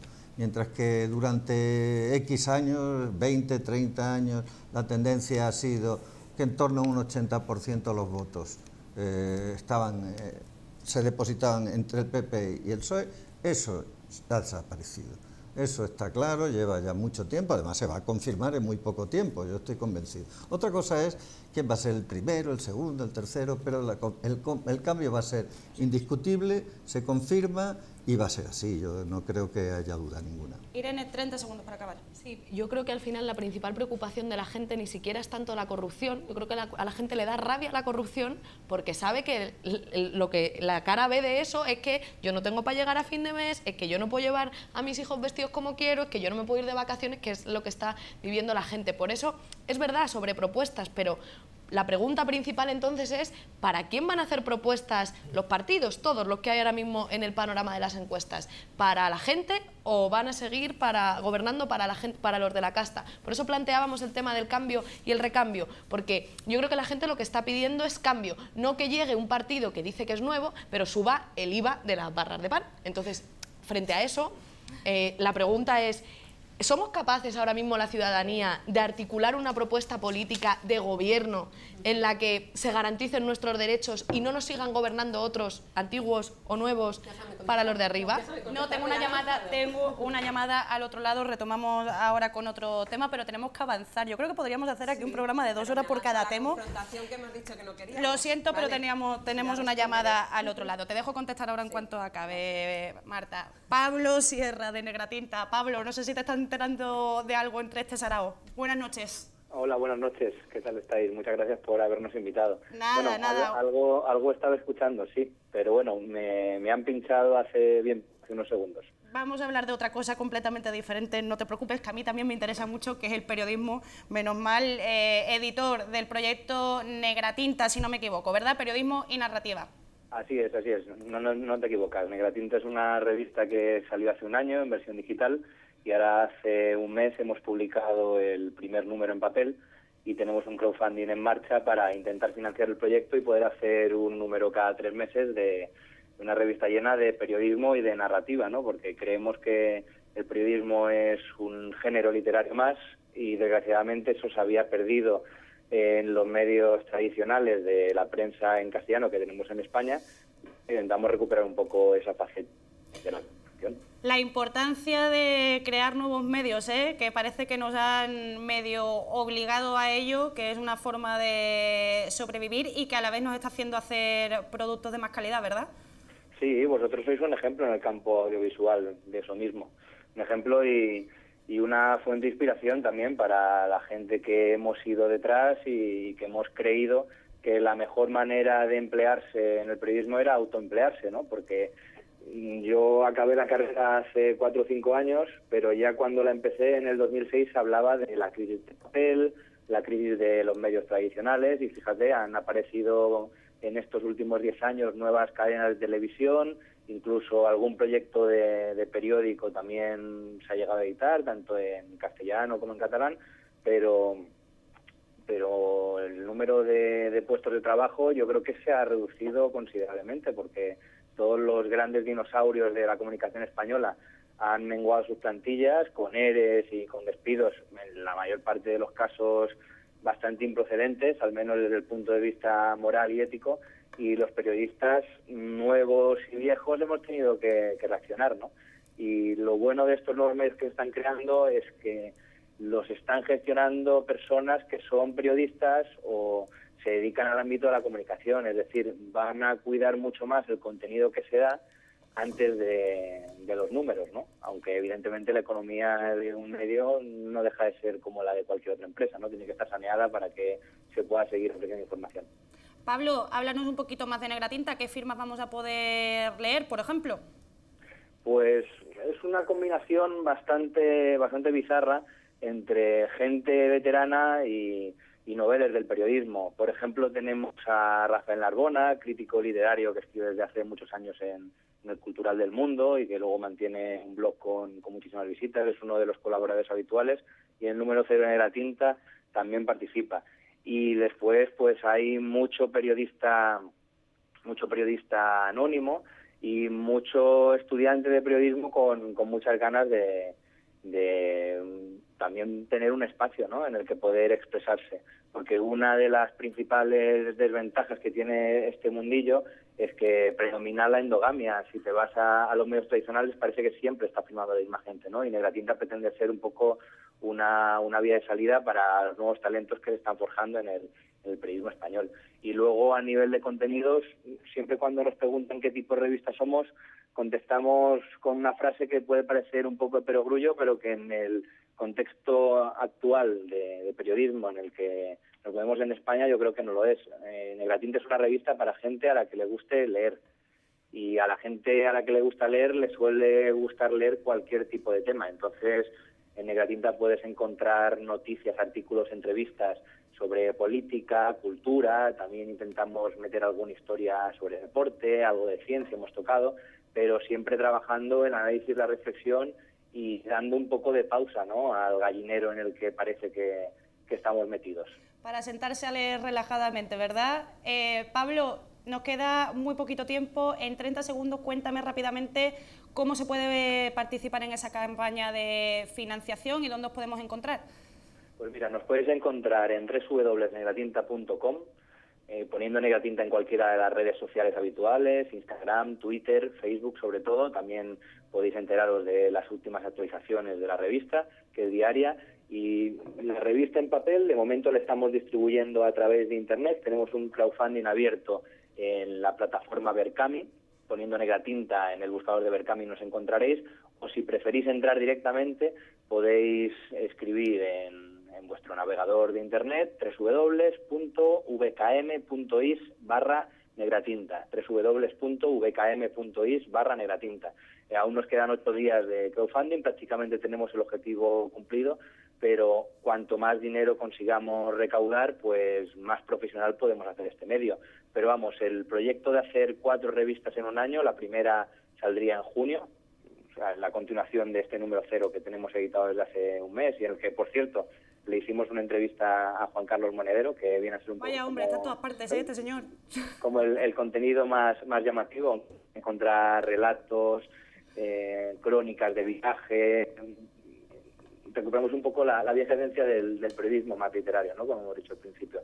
Pues seguramente para el primer número en junio también lo podremos distribuir en librerías, al menos en las ciudades más importantes de España, Madrid, Barcelona, Valencia, Zaragoza, Sevilla, pero la manera más fácil de encontrarnos, ya te digo, es buscarnos por el Percami o a través del Facebook. Y nada, invitamos a cabo este lo haremos, Pablo, Pablo, no sé si me escuchas, es que tenemos que cortar porque nos queda por hablar de un tema bastante serio y bastante importante, que es el tema de la inmigración. No quiero que se nos pase ese tema. Habíamos prometido que íbamos a hablar más, te pido disculpas, así que cualquier cosa en la que te podamos ayudar más. No sé si estamos a tiempo de hablar más la semana que viene o no, ya se acaba la campaña. Pues creo que quedarán un par de días, así que si queréis llamar, por nosotros encantados. Bueno, nos comunicamos entonces por las redes. Te deseamos mucha suerte, ya dices que tienes el objetivo medio cumplido, pero desde luego se agradece porque cuantos más medios de comunicación haya, más salud va a tener nuestra democracia. Pablo, muchas gracias. Cuanto más periodismo, más democracia, tú lo has dicho. Muchas gracias. Hasta luego. Marta, 30 segundos porque tengo que pasar de tema, de verdad, no quiero que se nos pase el tema de inmigración. Nada, 30 segundos. Hemos dicho, no hay que buscar las confrontaciones, hay que buscar, sobre todo porque mañana vamos a sentarnos a negociar una serie de cuestiones. Nosotros queremos armonizar y, por ejemplo, con el impuesto de sucesiones, transmisiones o sobre el juego, queremos cargar a las rentas más altas o un sistema fiscal unificarlo. Es decir, podemos buscar cuáles son las cosas que no nos gustan a cada uno o podemos buscar las cosas que nos ponen en común. Gracias por la brevedad. Vamos a pasar al tercer tema. Cerca de 700 personas han perdido la vida esta semana en aguas del Canal de Sicilia cuando intentaban alcanzar las costas de Italia, en lo que supone ya la mayor tragedia de este tipo ocurrida en el Mediterráneo en las 2 últimas décadas. Este último naufragio se produce la misma semana en la que la organización Save the Children alertó de que otros 400 inmigrantes desaparecieron al hundirse la embarcación el pasado lunes frente a las costas de Libia. Tras la tragedia se confirmaría que ya son más de 1.600 vidas las que se han perdido en el Mediterráneo tan solo en lo que va de año. También Amnistía Internacional ya avisó el año pasado de que esto seguiría pasando si la Unión Europea no pone su atención en las tareas de salvamento por encima del control de las fronteras. Bueno, ya lo decía el vídeo, lo repetíamos también en el monólogo porque nos parecía un dato bastante importante, es que no paran las organizaciones de recordar que esto puede pasar y que va a seguir pasando y que las situaciones de guerra y de pobreza extrema van a obligar a que nos encontremos con estas situaciones. Sin embargo, el foco sigue siendo las fronteras y no el salvamento y no el tipo de ayuda que realmente se necesita. Javier, no sé si quieres que empiece contigo porque sé que el tema de la inmigración y vuestro control de fronteras lo tratamos ya una vez y es delicado. Una vez, sí, es un tema muy delicado porque además siempre se incide en lo mismo, siempre vamos a las consecuencias, nunca se va a las causas. Nosotros incidíamos en aquel programa y hoy lo repito, creemos que es fundamental. Pero con brevedad, por favor. Con brevedad absoluta. Es fundamental por parte de la Unión Europea tomar conciencia de que para evitar el tráfico ilegal de personas, el tráfico de la explotación por las mafias, es necesario que no exista la necesidad de saltar, de tirarte al mar prácticamente huyendo de conflictos, huyendo del subdesarrollo. Para eso la Unión Europea tiene que hacer un esfuerzo muy grande en los países limítrofes, en los países más pobres, para que no tengan la necesidad los ciudadanos de tener que huir de su propio país abandonando sus familias y demás. Y luego hay que hacer el otro lado de la moneda, que es hay que apoyar a los países europeos que somos frontera para que no se encuentren solos ante un drama humano como le está pasando a Italia, que prácticamente está recogiendo los cadáveres del agua porque parece que el resto de los países se lavan las manos o miran para otro lado, o lo que nos pasa a España. Tenemos que ser conscientes de que África es un continente que necesita ayuda y, por cierto, hablando, y con eso termino, hablando el otro día con unas asociaciones y organizaciones, ONGs que trabajan especialmente en África, nos decían, ¿saben cuál es la principal ayuda que necesitamos? No es tanto que nos manden dinero, no es tanto que nos manden ayuda económica, que nos dejen comerciar libremente con ustedes, libertad en el comercio, porque ¿sabe lo que pasa? Que cuando tenemos productos que intentamos meter en Europa nos ponen unos aranceles tan brutales que no podemos venderlos. Entonces, que nos dejen desarrollarnos, que nos den la posibilidad de crear riqueza, entonces habrá libertad de comercio sí, pero comercio libertad, justo, pero libertad comercio de personas justo. No tanto. Irene. Yo creo que lo que está haciendo la Unión Europea y nuestro gobierno, el gobierno del Partido Popular, es una salvajada. O sea, el ministro el otro día, Fernández Díaz, decía que le parecía bien que el Frontex siguiese, la agencia europea, siguiese teniendo solamente funciones de control de frontera y no de salvamento marítimo, cuando en España persiste a duras penas y con muchísimas dificultades, y en sitios como Italia ellos tenían una agencia de salvamento marítimo, es decir, con un fin eminentemente humanitario, y lo han cambiado por una agencia que simplemente controla fronteras, es decir, como si el problema fuese que esta gente, o sea, al final lo que están dejando es morir a la gente, morir en la frontera. Yo creo que eso es una salvajada y que es una irresponsabilidad absoluta por parte de la Unión Europea y de nuestro gobierno que lo está amparando. Hablaba hoy para tener algunos datos con Yone Belarra, que es la responsable en el Consejo Ciudadano de Podemos de políticas migratorias, y me daba algunos datos que son todavía más escandalosos para entender la política de este gobierno. O sea, la mayoría en este país, desde el 2011 hay un cambio de ciclo migratorio y resulta que ahora se va más gente de la que viene. Resulta que la mayoría de personas que están en situación de irregularidad en este país no lo están porque entren irregulares, sino porque eran regulares, y como resulta que hay una crisis en nuestro país galopante que tiene más de 5 millones de parados en este país, no pueden cotizar, y la cotización es condición necesaria para poder renovar los permisos. Es decir, que estamos nosotros creando personas en situación de irregularidad, no nosotros, nuestro gobierno, y encima ahora les queremos echar y darles la patada. Y en concreto en la frontera sur es más dramático todavía, porque no es por donde más entran, la mayoría de inmigrantes entran por Barajas. Pero es que resulta que en la frontera sur lo que viene no es sobre todo migración económica, es que es gente que viene huyendo de sus países porque hay conflictos armados en sus países, o sea, vienen para salvar sus vidas literalmente, y se encuentran con gente dándoles de palos. Y el gobierno lo que ha hecho es poner un control, por lo visto, a través de ACNUR, en el que para llegar a solicitar el asilo tienes primero que pasar la frontera, o sea que primero tienes que hacer como 30 piruetas, y si por fin consigues llegar, pues bueno, pues al final puedes solicitar el asilo y a ver si te lo conceden, que en nuestro país se conceden súper pocos. En definitiva, yo creo que hace falta una política migratoria seria, que respete los derechos humanos, que se esfuerce por equiparar derechos entre las personas migrantes y las personas autóctonas. Y sobre propuestas concretas trabajaremos, pero termino diciendo que ni con quien quiera subir más del 4% el IVA de una barra de pan para que lo paguen los ciudadanos, ni con quien quiera hacer una política migratoria que no respete los derechos humanos, con esas personas ni con propuestas concretas se podrá uno sentar, porque al final nos estamos jugando la vida. En este caso concreto nos jugamos la vida. Sí, la verdad es que al final esto es el fracaso y la vergüenza de los que nos autodenominamos países desarrollados. Es bastante simbólico que nos hablemos de países desarrollados cuando permitimos esto. A mí me molesta que sean un titular, no es un titular, y el problema es que no es que hayan muerto 900 hoy, el problema es que llevan muriendo, no de esta manera para nosotros tan escandalosa, tan ofensiva. Que mueran todos juntos casi nos ha ofendido a los de los países desarrollados. A mí me parece que es un tema que hay que tratarlo muy seriamente. No se pueden poner fronteras al hambre, no se pueden poner fronteras a la violencia, no hay mar que impida que una madre intente pasarlo para que su hijo tenga un futuro mejor que el que está teniendo en su país. Y eso es imposible de frenar. Desde luego, la acción humanitaria es fundamental, y la imagen de este gobierno, yo me quedo con una imagen que no es esta, me quedo con otra imagen que de verdad a mí me pareció muy lamentable. La imagen de esos inmigrantes que estaban llegando a España y a ese país que era su futuro, lo que vieron fueron españoles lanzando pelotas de goma para que no llegaran. No ayudándoles, sino lanzando pelotas de goma para que no ayudaran. Eso no representa a la mayoría de los españoles. Yo tampoco pactaría con ningún partido que diga primero los de aquí y luego ya los otros que vienen y son inmigrantes, pues ya veremos cómo les ayudamos. Yo tampoco pactaría con un partido así. Marta Orencio. Muy bien. Hay una serie de carencias o defectos en esta Unión Europea y en esta unión de países, ¿no? Porque estamos viendo que al final el detalle es simplemente la frontera, la noticia o la vergüenza de las muertes que tenemos hoy en televisión, ¿no?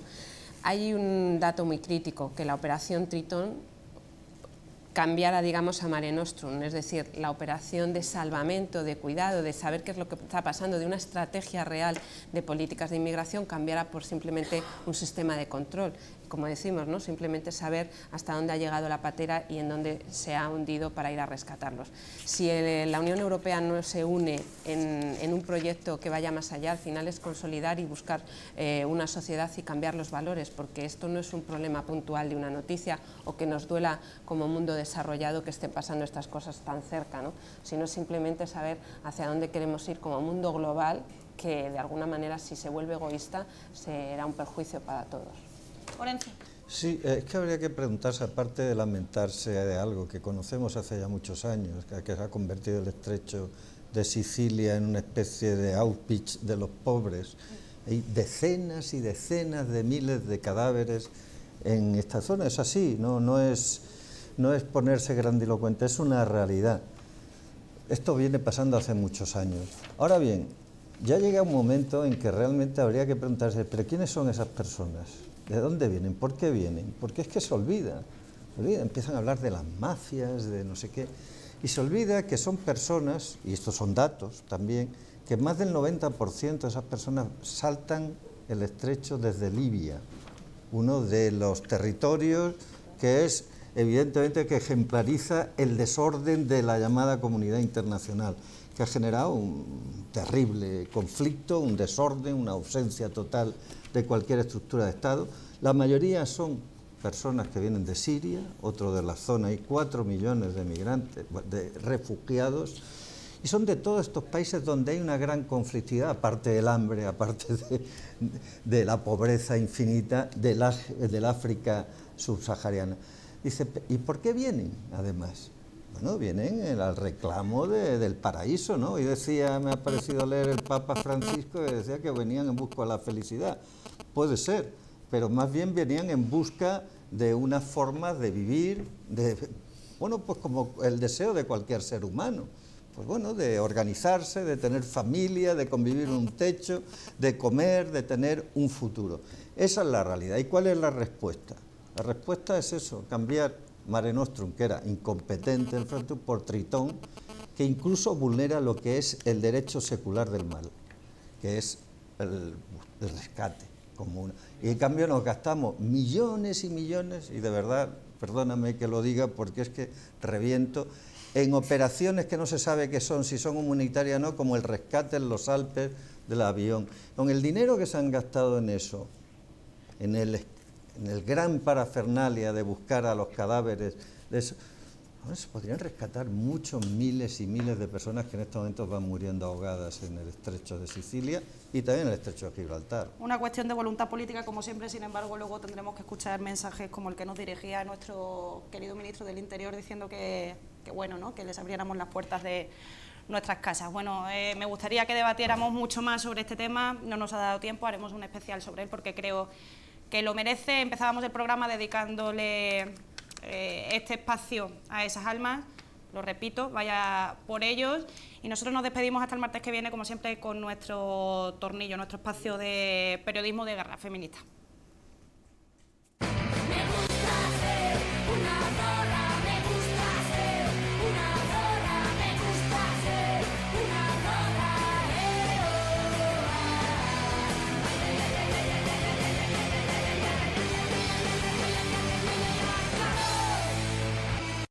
Bienvenidas al Tornillo, el microespacio feminista de La Tuerca. Hoy vamos a hablar de la regla.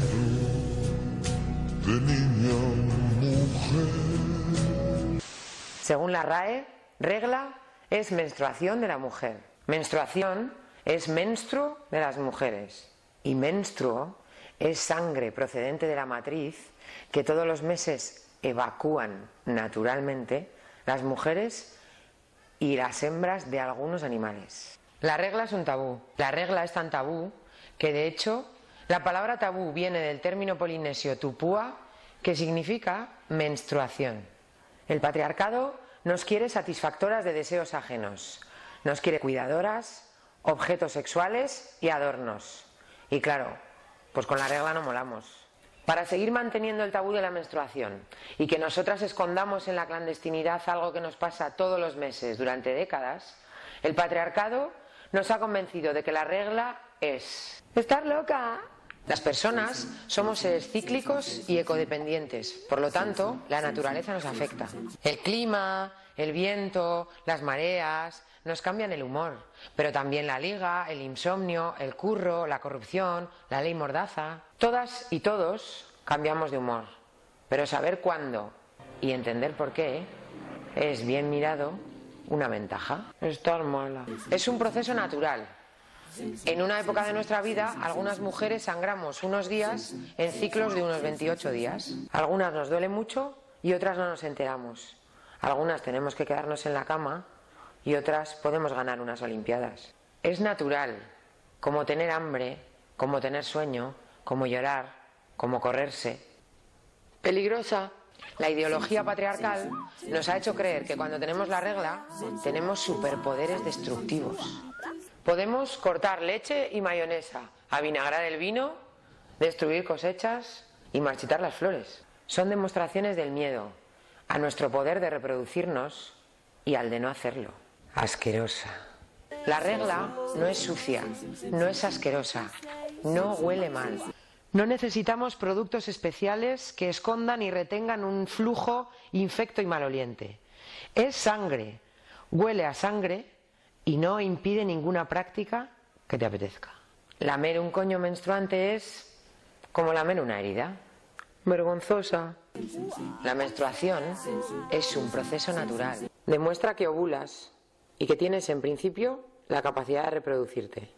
Por cierto, si tienes la capacidad para reproducirte, ningún gobierno facha debería quitarte la capacidad de decidir no hacerlo sin el permiso de nadie. Esa sangre es tan vergonzosa como la de una herida, como la de una hemorragia nasal o la de las encías. No hay que esconderla, ni mantenerla en secreto, ni avergonzarse porque se vea. Hoy os dejamos con una frase del documental La luna en ti. Antes de tomarte un ibuprofeno, mastúrbate. Hasta la próxima vez que nos dejen salir.